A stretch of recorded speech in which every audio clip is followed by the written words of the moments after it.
सत्य, ठळक व निर्भीड सक्षम न्यूज. जतसह परिसरातील बातम्या पाहण्यासाठी सक्षम न्यूजला सबस्क्राईब करा.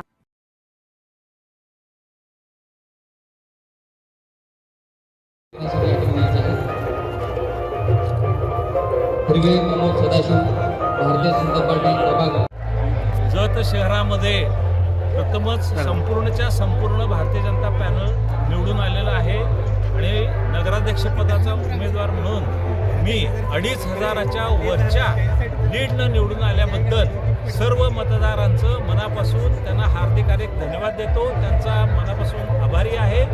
आमच्या माननीय गोपीचंद पळकर आमदार साहेबांच्या नेतृत्वाखाली भारतीय जनता पक्षाच्या विकासामुळं आणि लाडक्या बहिणींनी प्रचंड मतदान केल्यामुळं आमचे 12 जे नगरसेवक आहेत ते उच्चांकी मतानं निवडून आलेले आहेत आणि 2500 हा विक्रम तोड मतदानाच्या पद्धतीनं लीडनं नगराध्यक्षपद म्हणून